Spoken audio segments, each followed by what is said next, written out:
Well, thanks for tuning in again. In this episode, we're going to first get rid of this 18 feet long transmission dipstick tube. I found a replacement stock turbo 350 from something other than a van. I think it was from a Camaro. We're going to clean this up, get that stuffed in there. Then we're going to try to find a spot to mount the ECM. I'm thinking potentially up against the bottom of the engine bay tunnel. There's a spot about this wide. It'll probably work just fine there. It's about that far from the top of the motor. Then we're going to start routing all this spaghetti, figure out where I want to mount my relay panel, fuse panel. Then if we have enough time, figure out how I want to mount this accelerator pedal, and potentially figure out how we're going to get the turbo 350 downshift cable to operate. But if I hadn't already said it, I appreciate y'all tuning in. I'm still a little awkward with all this, not really super comfortable talking to a camera, but this video should be video number 101, so that's been almost a year's worth. I'm also about to get a bunch of t-shirts made, so I'll be rewarding all of my loyal commenters with some free stuff. So I really appreciate it, and like my buddy says, you ain't gonna get nothing done sitting here talking.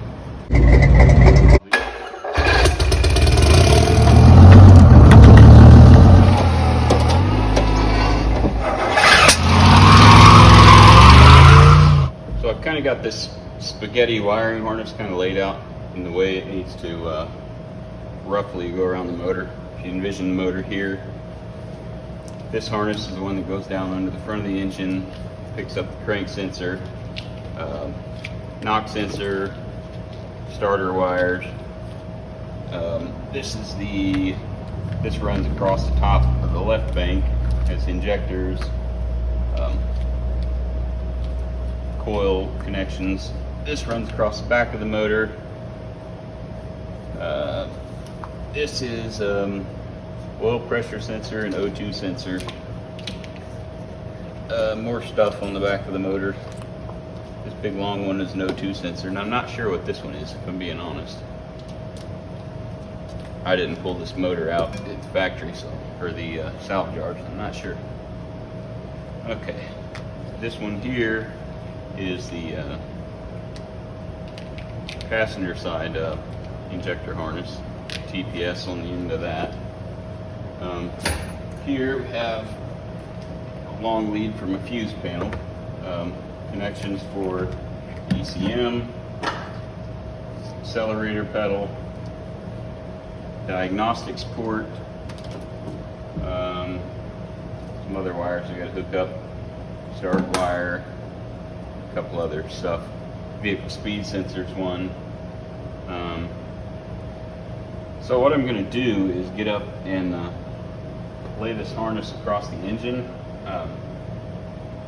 I still have to pull the intake off and replace the seals on it, so I don't want to basically block myself out from doing anything there. But I do want to make sure that I've got, an idea of how long my harness ends are and all that. I don't want to come up short there.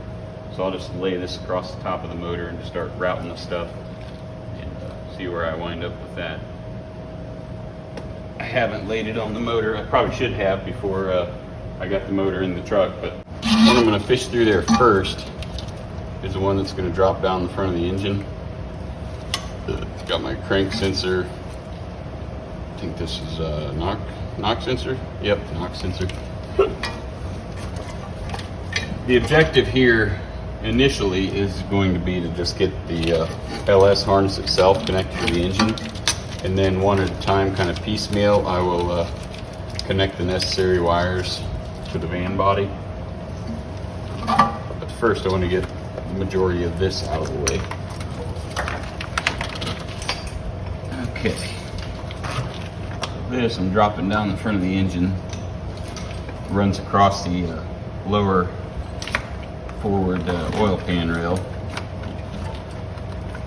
Let's see, Here's my injector harness. What do we got here? These are injectors. We'll pull these over here.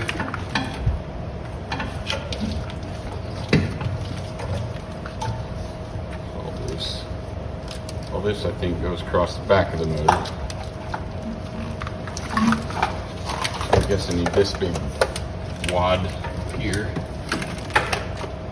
Okay. Diagnostic port. Okay, put this one across the back of the engine.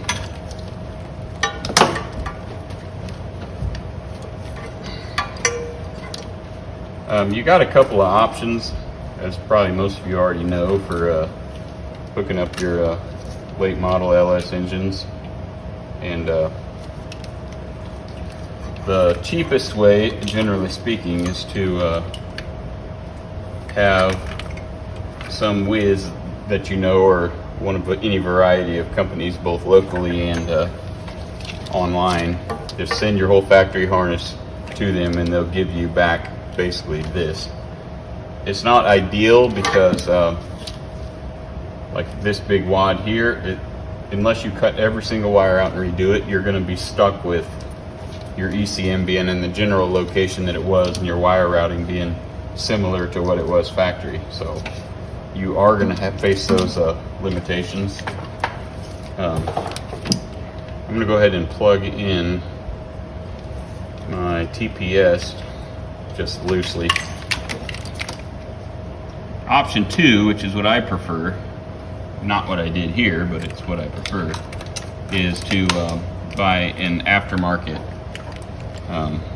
harness setup. Either, well, MSD, multiple people make them. Also going to loosely bolt my connect my coils. That's usually the way to go if you have the money to spend, because it's a lot more of a plug and play operation. That's going to be for no 2 sensor, and that's the one that I'm not sure about. I'll have to look it up, see what that is. But the cheap route, typically anywhere 400 to 600 bucks, you can get this done to your truck or car or whatever it is. They'll basically disable all the stuff that you don't need to have, like the security system, all that stuff, oil pressure. I'm just going to loosely set all these on. Okay. That is a O2 sensor.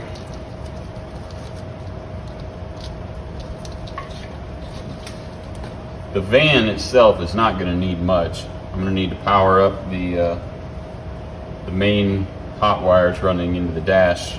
The lighting harnesses, all that stuff's not going to be affected. So my diagnostic wires are there. Somewhere in here, I'm going to have to drill a hole through the this inner cowl section that you see that's got this reflective insulation on there. Somewhere I'm going to have to poke a hole in it to run either this whole harness or just the ends of it where I need. So I'm going to wind up with a bunch of extra wires under here somewhere. So I just got to decide if I want them above or below in the engine bay. Not sure which route I'm going to go with there. So I'm not going to plug in my injectors because I got to pop the intake off. It's not even bolted in. Just nailing down some of my routing. Okay, so now I'm to the point where I'm just going to get my ECM. I'm just going to crawl around in here and kind of poke around and see what I want to do with it. Like I said, I think up here would be ideal. There's not much room behind the dash. There's no room at all over here because the AC goes all the way to the floor. AC box, I mean, it's just, there's no room there. So I'm forced to be up in here with the air ducts in the bottom of the radio or on the inside of the engine bay. And I really can't mount it to the inside of the doghouse because obviously that comes off. So I'm a little bit limited with options here. Unlike with a pickup truck where you got tons of open space in the engine bay or your Chevelle or whatever. So I'll solve that problem real quick and bring you back when I have an idea on that. Alright, moving up here to the front. This is my fuse panel. Let's see, we need to fish the ECM connectors up here. Okay. We need to get diagnostics. OBD2 plug. And what's this? That is the coils.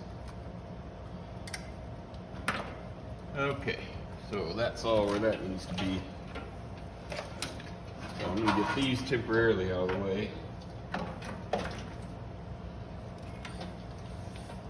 Now on a pickup truck, like what this came out of, or any of the GM pickup trucks of the late 90s on up to today, these wiring harness went straight down behind the alternator, right over to where the driver's knees are in this. So this I have to route down, back around the corner there behind the alternator. There's two important chassis grounds that go down by the motor mount. If I recall, you got a knock sensor for backside. This snakes down underneath the motor, across the front. Got a factory AC compressor lead, which I probably will not be using. So what I'm not using, I'll just roll up and zip tie, as opposed to cutting it off. This says alternator, or no it doesn't, left-hand coolant. Somewhere in here is the one that says alternator. I think it's right here. But it's not the same connector that this alternator has, so I'll have to make some revisions there. We'll worry about that later. So for now, I'm going to worry about routing this down across the bottom. So hang around and we'll do that. I think I'll get my temporary belt off.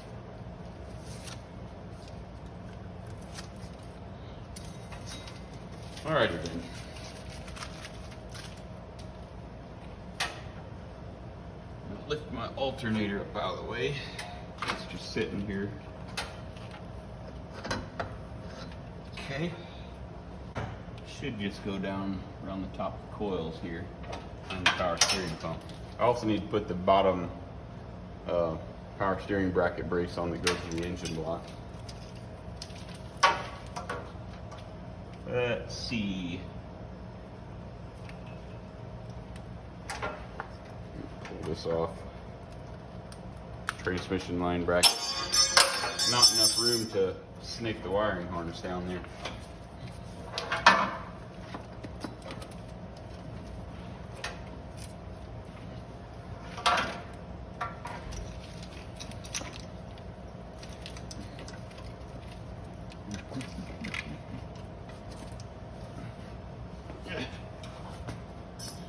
Here we have my hot wife walking in. Stop. What did you want from the store? Stop. Ain't she cute? She's a little bashful.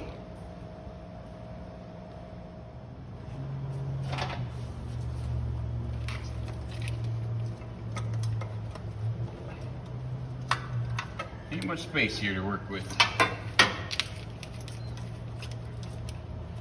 Oh, that's why. Underneath the coil bracket. Okay. Alright, what am I catching on? What am I catching on? I would say everything. My AC broke in the shop, so I'm roughing it like I used to do all the time when I was a little younger. You get spoiled after a while. Wow, there's not much room over here. Would have been easier with that row of coils off, but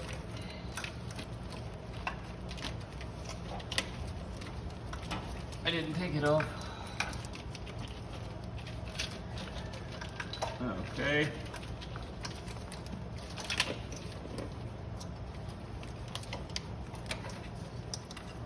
About to get the last one. Okie dokie.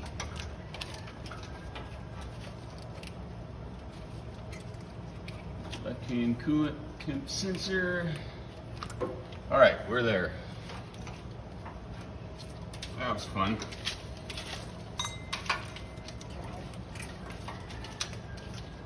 Somewhere I've got the plastic deal that holds this wiring harness across the front. Go ahead and plug the crank sensor in. Okay. So, off camera, I'll probably crawl into this thing and shove these back through the hole where the starter goes and connect the knock sensors.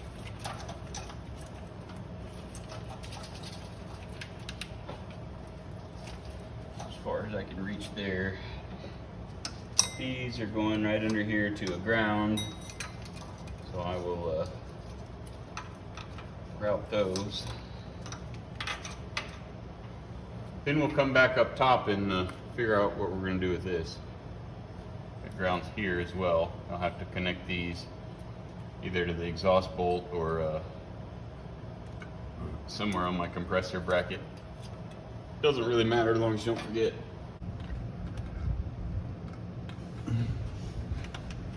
Alright, here we are back under the truck. Figured I'd let you watch me put the starter on it. I'll tell you what, getting to a starter don't get much easier than this on a modern vehicle. Well, modern engine, I should say. I have not actually shoved this up in the hole here to make sure that it doesn't hit the modified Turbo 350 shield. See the ICT billet, motor mounts. I've got my knock sensors stuff hooked up.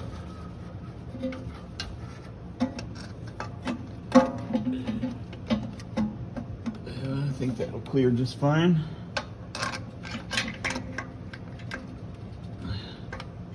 Yeah, doesn't get any easier than that.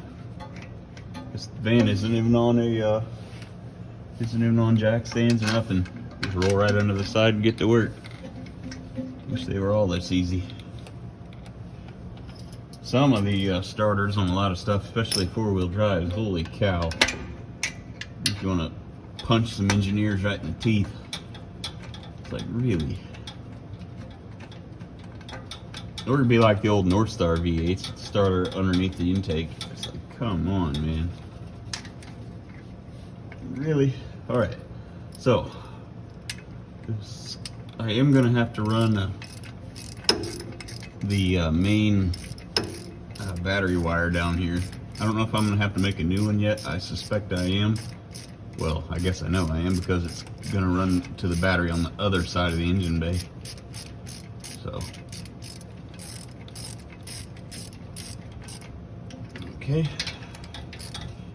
Stick my head under there. Sorry, I got my arm in your face.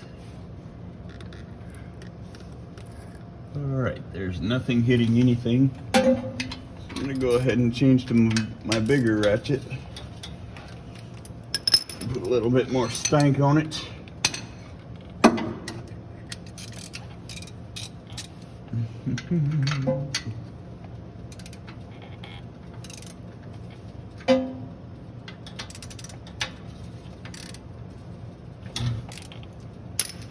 Alright.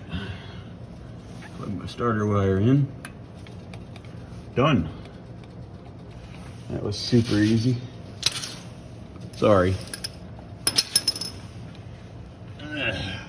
Bet y'all wanted to see the hairs on my head. Okay, rocker panel. Wham. Wide open, everything. So, the van's a pain in the butt to get to anything in the front, but man, is it easy to get a transmission out. Or an oil pan for that matter. As you can see, I got the intake popped back off, and the reason why is I am in fact going to mount the ECM right here in the center of the video there, right in the shot. There's plenty of room. So I'm going to mount it here. But what I'm going to do is there's air ducts right directly above right here. So what I'm going to do is just cut two steel plates, thin ones like this bar stock, and go from here to here. These are both lips. You can see this one's already got a couple holes in it. Basically, it'll stand it off like an inch.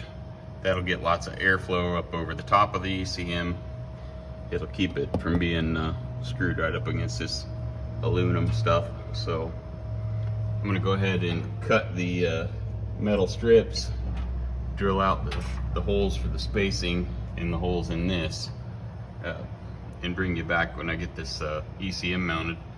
Then all I got to do is run some wires through the bulkhead firewall here. I can either go through there or here, depending on which one I want to do. Doesn't matter, but I'll get this ECM mounted and show you what I'm working with when I'm done.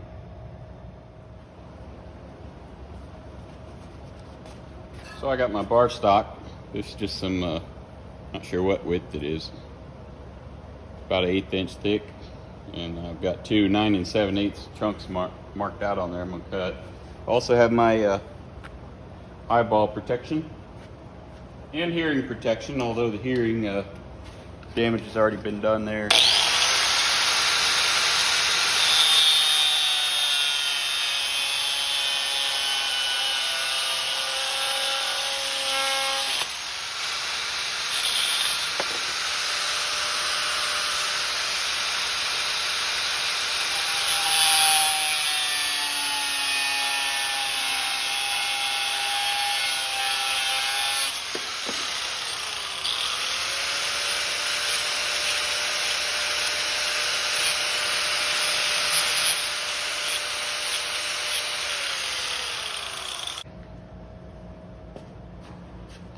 So here's what I've got. Just cut my sheet metal stock there, drilled the holes, put some long bolts in there, the spacer right there. It's just a nut, but it's acting as a spacer. Keep that from bowing.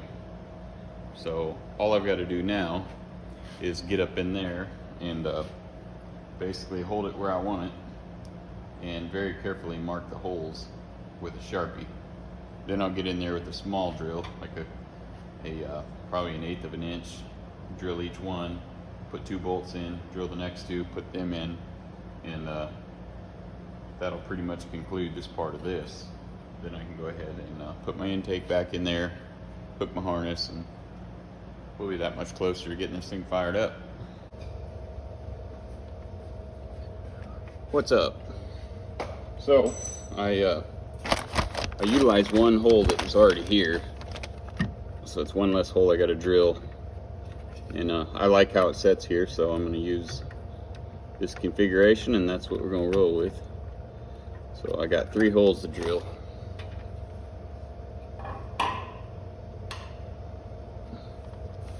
I got my eye protection, and I got a bag over the engine so nothing can get in it.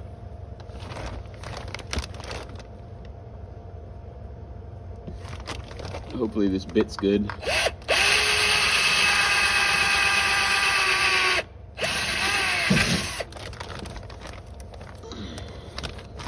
This would be impossible with the intake on it.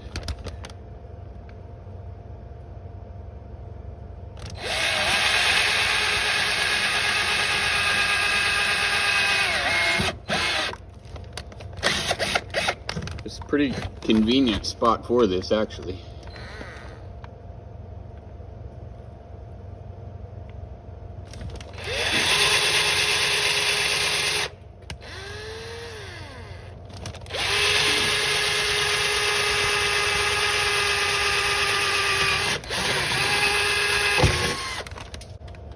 That little feller.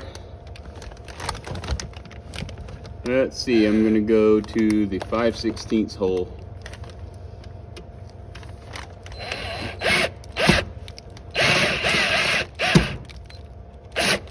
Oh, a 1/4 inch hole might work.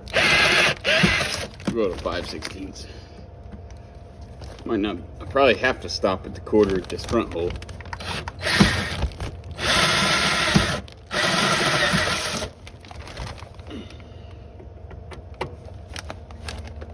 Hopefully I'm not knocking you all around too much. Alrighty then. I'll go get some bolts.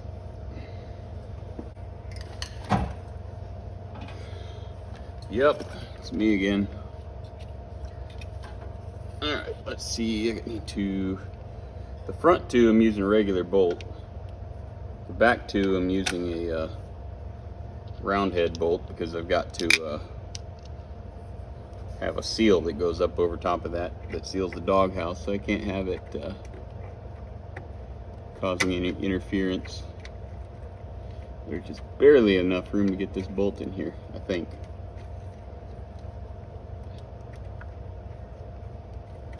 If I get it off this sticky insulation.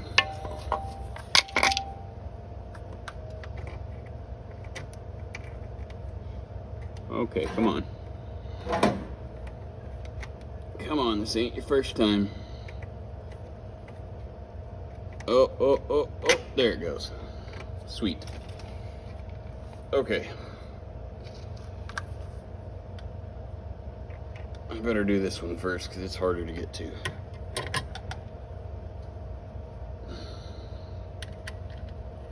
Well, I've had some development, which I'll tell you more about later, but as far as my professional career, my right-hand man finally had his dream job come through at Spartan School of Aeronautics, so as of later this week, I'm going to be working by myself, which isn't great. But it will free me up time to do some YouTubing and stuff when I'm on the clock and normally couldn't. So it should actually probably wind up in more content getting put out. Can't see what I'm trying to do here at all. So if I'm a little off, you'll have to tell me.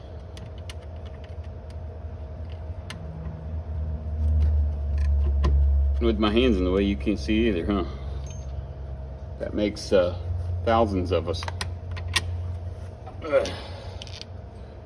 Okay. I like this setup here. This should work great. It should stay cool.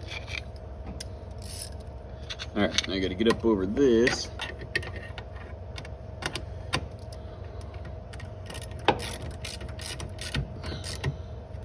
I picked up exhaust manifold gaskets. I picked up intake manifold gaskets and a few other bits just a while ago, so you'll see that getting put in here shortly. Okay, I'm gonna go in there where you're at. Alright, let's get these ECM harness connectors up here. Let's see, I think this one goes here.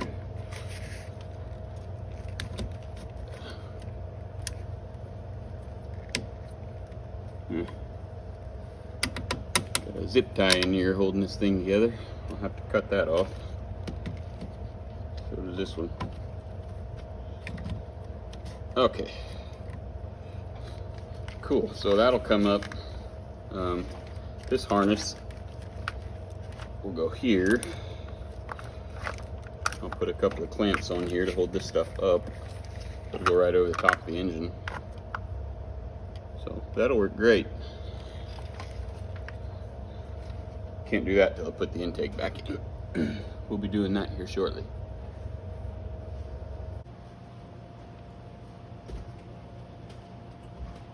Well, since we last talked, I had a heck of a fight with the exhaust system on this van. I've been losing sleep over it, like I said. Not really. I don't lose sleep over much. But anyways, I got it all in. I'll show you what all that entailed. This is the easiest LS installation you can have on an intake manifold. One of these vans.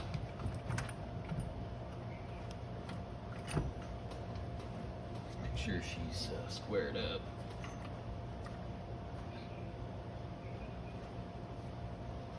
Pretty good. I don't have no wires stuck in there.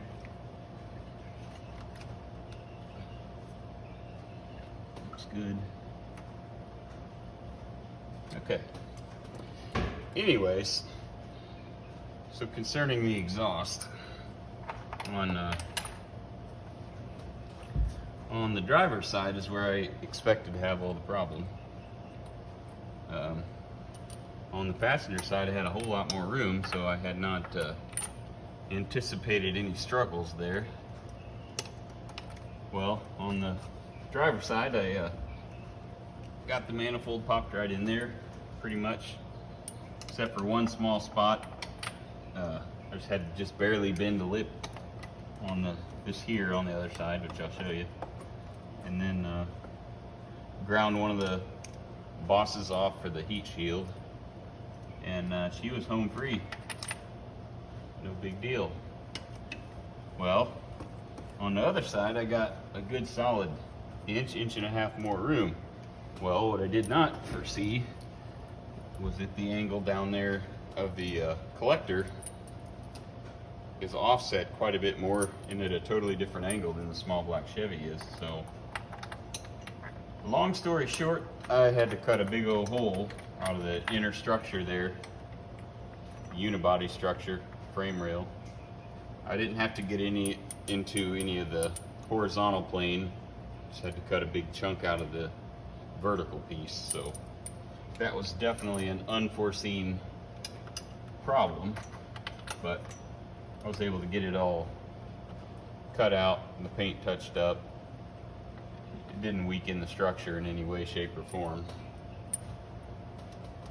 And somewhere down in this area here is another one of these intake manifold bolts.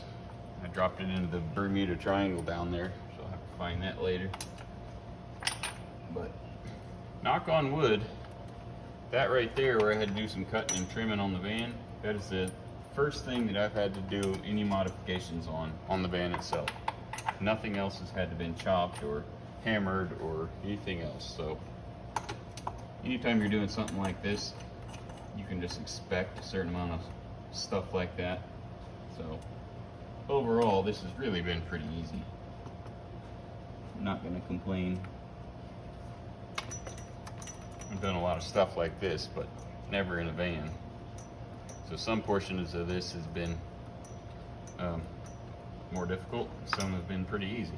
Like, for example, putting this intake on. Sitting on some nice padded carpet right on my butt. Installing the intake manifold that normally is a little more awkward.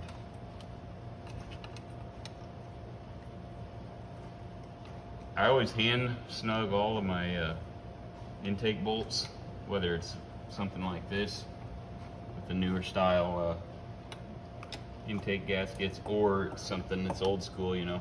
I get it kind of situated best I can and just give it a little wiggle. Make sure that nothing's bound up, make sure the gaskets are seated. And then I look real careful before I crank them down, make sure that there's nothing, you know, out of square, out of whack. It's gonna cause me a problem. I'd grab my light and look, but I'm recording with it. It all looks great.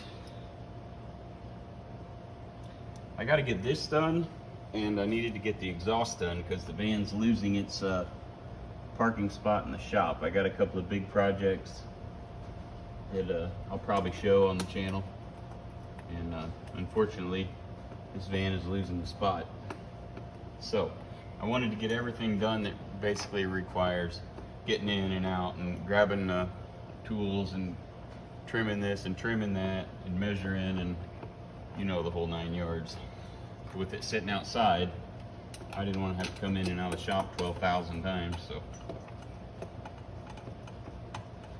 that'll be what that'll be. Okay, these are all hand snug, so I'll go ahead and zip them down, then we'll string the wiring harness back on, this time permanently, and I'll bring you back for that. Alright, all the intake bolts are tight. We're going to go ahead and permanently route the wiring harness up in here. So, see what we got. Here we have, I'm trying to figure out how I want to run it. It really needs to be run right across the top, so we'll just plan on that. There. I'm not putting the engine cover on here probably. Let's see, this is the right bank. Yep. Okay. I think I'll start up here at the front with the TPS. Okay. Then we're gonna go to injector. Let's see, yep, injector number 2. All these deals are labeled. All right. The ground I'll have to put on up there at the front. Okay, this is gonna be injector 4. Yeah. These later ones have these this style clip instead of those stupid long ones. I hate those. It's pretty typical of the earlier motors. This is much better. Okay, then we got coil driver.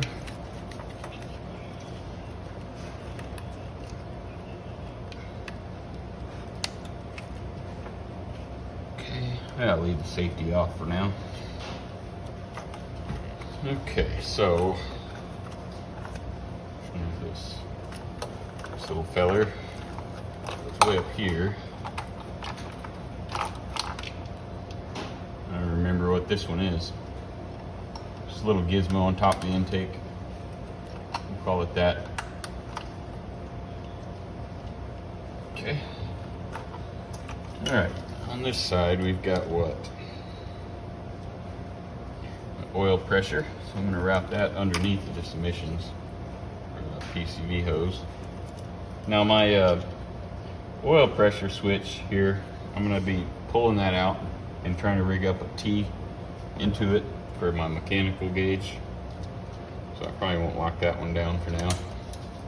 Then we have an O2 sensor, and I've already got my O2 sensors in down under. This is the O2 for the other side, so this one goes here. And this goes here. This one, I'm not sure. I think it's for the mass airflow, but I don't know what it's doing here. That definitely is not long enough to get up to the front, if that is in fact what it is, so I'll have to lengthen that, if that's what it is.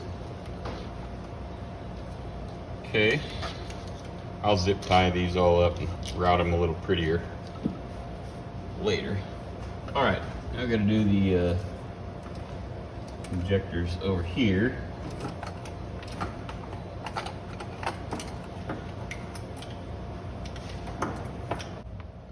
Figured I'd just reposition you. So you're not staring at my back. Let's see what we got here. Got here injector number 1.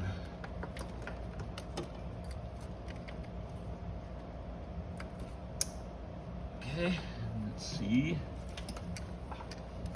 This needs to run on this side of the harness.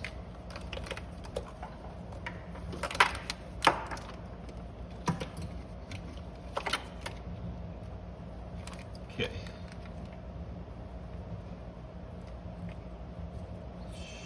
These should be okay. They're all in order. Pretty much be impossible for them not to be in order, but all right.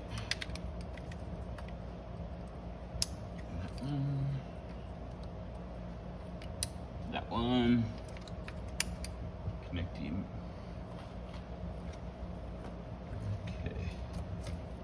Got an alternator plug, which I'm gonna have to rewire. Okay. Coils.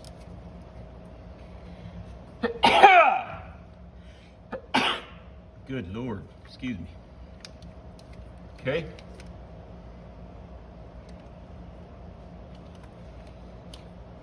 Only thing I don't have a plug for is the purge solenoid on the fuel rail. I don't know if we're not running that or what. Anyways, I think that wraps it all up back here. I'm gonna have to show you this exhaust. To kind of put a wrap on this episode, this little extra content thing. I've been kind of tinkering with the exhaust setup that I've been losing a little sleep over here lately, mainly due to how tight this is. I mean, it's like 2.5 inches from here to the face of the head. I pulled all the plugs out of both sides, and using these stock truck manifolds, 4.8, 5.3, whatever. These ones are the 2011 that came on this engine. They don't have the big emissions fitting on the side of them like the earlier model, like 2000, 2002, 3 truck manifolds. So they're a cleaner design. These are in good shape. They weren't warped. The studs are okay. So in test fitting, this one would not fit with the shield on it, so pulled that off. I'll probably pull that one off too. Really don't think they accomplish much in the long run anyways, other than making even more difficult to get the spark plugs and stuff, which you do not want to do on this van. Spark plugs are a pain in the butt on vans. Honestly though, the original 350 I think was going to be, or was, more difficult. I'm going to have to just grind this area just a hair. It doesn't touch, but it's really close. I'm basically just going to get rid of some of this coarseness and the letters right here. You can't grind these much because these are very, very thin. I'd say less than 1/8 of an inch. So you don't want to cause any damage, but I'm just going to open that up just a little, just make it a little more smooth, you know, where if it does rub, it's not eating metal. But I'm going to go ahead and get these mounted off camera. Nothing exciting about that. There wouldn't be no way to set you up anyways where you could watch. So little room in there to get to the bolts. But bring you back, see what we get when we get done with this. So here's what I did to the driver's side manifold. Hardly took anything off. Mainly just got rid of Dan, or the AN. I guess the D is still there, but like I said, it didn't need much. And my theory is, if it does, you know, get a little too close, with this thing in the truck, I can actually get in here and just wedge it with a board, just hammer it in there, and it should clearance the metal plenty. It just barely needs anything, if it even needs that. I won't know till I get it in there, but we'll go ahead and slap it in, see what we wind up with. Well, finally ran into my first actual real clearance problem with this van engine swap, and shockingly it's on the passenger side, not the driver's side, where I was expecting a fight. See the corner of the manifold there to the far right of the shot, just touching the inner frame rail of the van. I mean, it's not lacking much, and the exhaust is aimed inwards towards the transmission, so I think all I'm going to have to do is just get down there where that stud is, again the one on the far right there, and come up with a way to potentially clearance and or just notch the inside frame rail there. So no way I could have known where it would or would not hit, but up to this point I haven't had to cut or chop anything on the van yet, so it was going to be expected, so no big deal.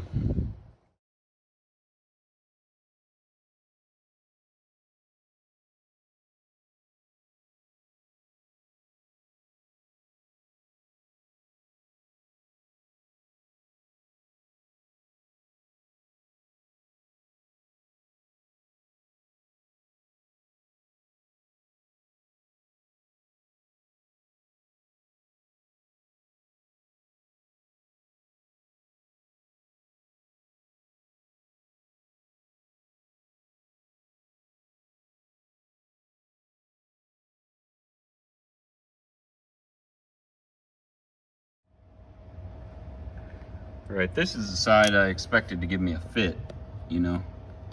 There's a little less room as far as the distance from the cylinder head to the edge of the engine bay there. You can see right here, somebody that swapped in the motor we just pulled out, that 350, somebody had already got in there and pried on it. This thing didn't have the original 305 that it was born with, but here is where I had to make just a slight adjustment to this rail. I mean, not much. I did grind just a tiny bit off the face of the manifold, but it wasn't any big deal. Over here is where I run into the problem. I mean, as you can see, there's a fair amount of room there. I mean, seems to be more, but it's that dog leg that's down there that got me. So that would have been handy to know beforehand. But you can see the size of that, let me get my light, size of that notch I had to make on that face of that frame rail to get the outer edge of that manifold into it. See my new O2 sensor there and my shorty exhaust. I'll be taking this straight to the exhaust shop to get it equipped with a set of duals. But honestly, it wasn't terrible. If I'd had the engine and transmission out of it at the same time, that little notch in the frame would have been super easy. So if you're doing this, you'll find out the same thing. But we're getting close. So I've still got a lot of tidying up to do, obviously, but we're pretty much there on the main portion of the wiring. So got the ECM already done. I'll need to probably put some clamps for this wiring harness. Tuck that up in there, get it up off the top of the engine. But really, we've got these connections to make here. One of them's fuel pump, one of them's starter. We've got our diagnostic port we got to run into the truck. We've got our electronic gas pedal. And then we've just got to find a spot for this guy. It's our fuse panel. Got some relays and fuses in it. And then last but not least, the wiring for it, which is only 4 wires. So we're pretty much done. These wires here, the ones that got to go into the engine bay, I'm probably just going to find a spot somewhere along in here where I just punch it right through, pretty much be right where it needs to be. I could go through there. Haven't decided yet, doesn't really matter. I'm still gonna have to clean this mess up. This stuff's hard as rock, so haven't decided if I'm gonna scrape it all off or what I'm gonna do. This is a stock accelerator cable, that's gonna come out. So I'll figure out what I'm gonna do there, but for now, this is substantial progress, so it's going pretty good. We're pretty much done with all the major stuff. Some final wiring and fabricating some hoses and wrapping up my compressor stuff. So we'll cover whatever ground I feel like covering or whatever on the next round. As always, I appreciate you fellas hanging out and wrenching with me for a while. If you're new to this little channel, this is about all I do. Wrench on stuff and have a good time. So see a lot of different things on my channel, and if this is the sort of thing you like to do, then you might like watching it. So hit that little bell button and subscribe, and join me next time.